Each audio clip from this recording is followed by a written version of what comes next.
Hello friend, સ્વાગત છે તમારું મારી ગુજરાતી રસોઈ ટિપ્સ ચેનલમાં।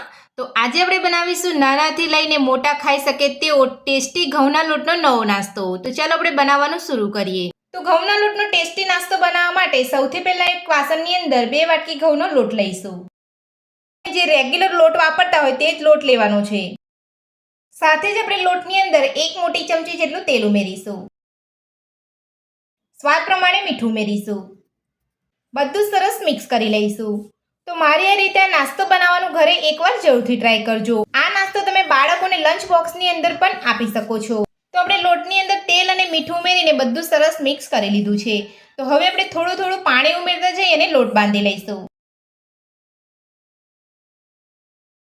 તો આ રીતે થોડું થોડું પાણી ઉમેરતા જઈ અને આપણે રેગ્યુલર આપણે જે રોટલીનો લોટ બાંધતા હોય તે રીતનો લોટ આપણે અહીંયા બાંધવાનો છે। તો નાસ્તાનો લોટ આપણો બંધાઈને તૈયાર છે। તો તમારે આ રીતનો લોટ બાંધવાનો છે। તો હવે આપણે નાસ્તાના લોટને ઢાંકીને રહેવા દઈશું અને નાસ્તાનો મસાલો બનાવીશું। નાસ્તાનો મસાલો બનાવવા માટે સૌથી પહેલા આપણે એક પેનની અંદર 2 ચમચી તેલ ઉમેરીશું। તેલને ગરમ થવા દઈશું। તો તેલ આપણું અહીંયા ગરમ થઈ ગયું છે। તો હવે આપણે તેની અંદર 3 લાલ સૂકા મરચાં ઉમેરીશું। મરચાંને સાતળી લઈશું। તો અહીંયા તીખાસ માટે મેં અહીંયા સૂકા મરચાંનો જ ઉપયોગ કરી રહી છું। જો તમે અહીંયા નાસ્તો વધારે સ્પાઇસી એટલે કે તીખો ખાવા માંગતા હોય તો તમારે લાલ મરચાંનું પ્રમાણ વધારે લેવાનું છે। તો મરચાં આપણે અહીંયા સરસ સતળાઈ ગયા છે। તો હવે આપણે એક વાસણની અંદર કાઢી લઈશું। તો હવે આપણે એ જ તેલની અંદર 1 વાટકી લાંબી સાઈઝની અંદર સમારેલી ડુંગળી ઉમેરીશું અને ડુંગળીને પણ આપણે અહીંયા સાતળી લઈશું। તો ડુંગળી આપણી એકદમ સરસ રીતે સતળાઈ ગઈ છે। તો હવે આપણે ગેસની ફ્લેમ બંધ કરી દઈશું અને ડુંગળીને ઠંડી થવા દઈશું।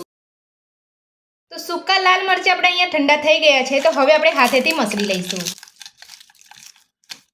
તો મરચાંને આપણે અહીંયા હાથેથી મસળી લીધા છે। તો હવે આપણે તેની અંદર 3 બાફેલા બટાકા ઉમેરીશું। તો હવે આપણે બટાકાને પણ મસળી લઈશું અને મરચાં સાથે આપણે સરસ મિક્સ કરી લઈશું। તો બટાકા અને મરચાં સાથે આપણે અહીંયા સરસ મિક્સ કરી લીધા છે। તો હવે આપણે તેની અંદર સાતળેલી ડુંગળી ઉમેરીશું। તો ડુંગળી આપણે અહીંયા સરસ ઠંડી થઈ ગઈ છે। તો જ્યારે પણ તમે નાસ્તાનો મસાલો બનાવો ત્યારે આ રીતે તમારી ડુંગળી ઠંડી થાય ત્યારબાદ જ તમારે ડુંગળી એડ કરવાની છે। તો ફ્રાય કરેલી ડુંગળી આપણે અહીંયા લઈ લીધી છે। તો હવે આપણે તેની અંદર ઝીણા સમારેલા લીલા ધાણા ઉમેરીશું। સાથે સ્વાદ પ્રમાણે મીઠું ઉમેરીશું। બધું સરસ હાથની મદદથી મિક્સ કરી લઈશું। ખૂબ જ ઓછા મસાલાની અંદર નાસ્તાનો ટેસ્ટી મસાલો બનીને તૈયાર છે। તો હવે આપણે મસાલાને સાઈડ ઉપર રાખીશું અને આપણે નાસ્તાનો લોટ બાંધીને રાખ્યો છે તેમાંથી આપણે રોટલી વણી લઈશું। તો રોટલી બનાવવા માટે આપણે લોટમાંથી લોહો લઈ લઈશું। તો સૌથી પહેલા આપણે લોટને થોડો મસળી લઈશું।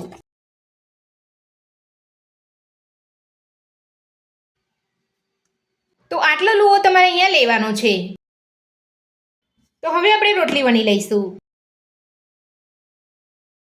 તો રોટલી આપણે અહીંયા વણી લીધી છે। તો હવે આપણે રોટલીને રાઉન્ડ શેપ આપવા માટે ડબ્બાની મદદથી કટ કરી લઈશું। તો આ રીતે તમારે રોટલીને કટ કરી લેવાની છે અને વધારાનો ભાગ છે એ કાઢી લેવાનો છે। તો તમારે અહીંયા આટલી જાડી રોટલી રાખવાની છે। વધારે પડતી તમારે અહીંયા પતલી રોટલી નથી વણવાની। તો આ જ રીતે આપણે બીજી રોટલી વણી લઈશું।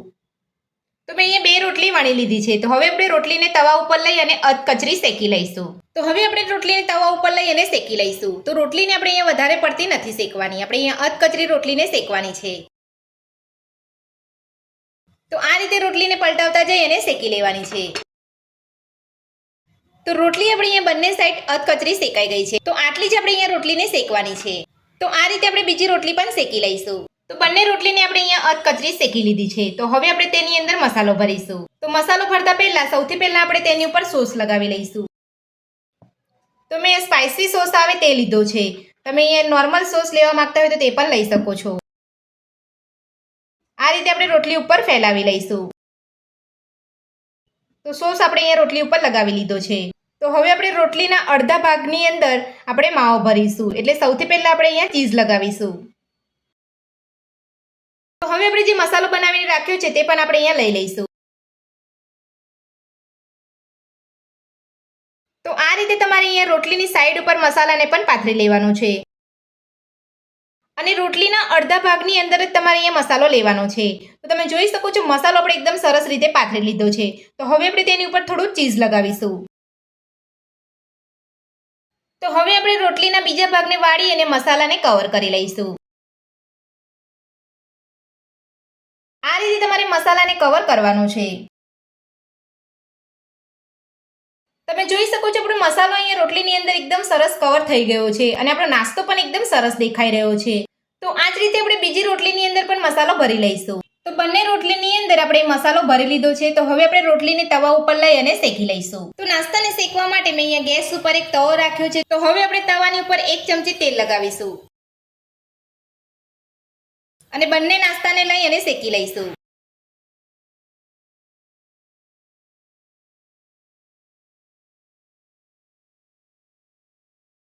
તો આ રીતે તમારે હળવા હાથે નાસ્તાને થોડું તેલ લગાવી અને શેકાવા દેવાનો છે. તો હવે આપણે નાસ્તાને હળવા હાથે પલટાવી લઈશું.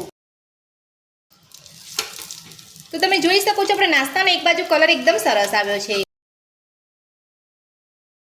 તો બીજી બાજુ પણ નાસ્તાને આપણે એ જ રીતે શેકી લઈશું.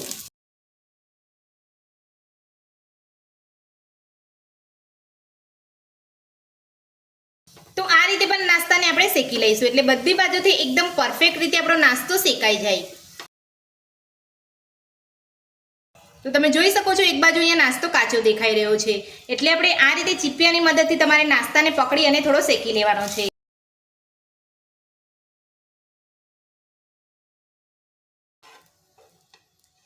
તો બંને બાજુ આપણે નાસ્તાને એકદમ સરસ રીતે શેકી લીધો છે.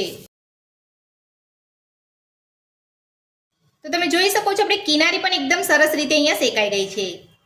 તો આ રીતે આપણે બંને બાજુ નાસ્તાને ફેરવતા જઈ અને નાસ્તાને શેકી લેવાનો છે.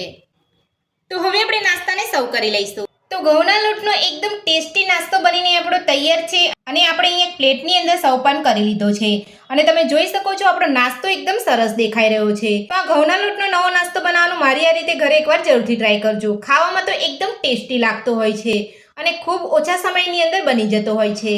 તો ઘઉંના લોટનો નવો નાસ્તો બનાવવાની રીત તમને મારી કેવી લાગી મને કોમેન્ટ બોક્સમાં કોમેન્ટ કરીને જરૂરથી જણાવજો. આજની રેસીપી પસંદ આવી તો વિડીયોને લાઇક કરજો, ચેનલને સબસ્ક્રાઇબ કરજો, તમારા મિત્રોને જરૂરથી શેર કરજો. Thank you.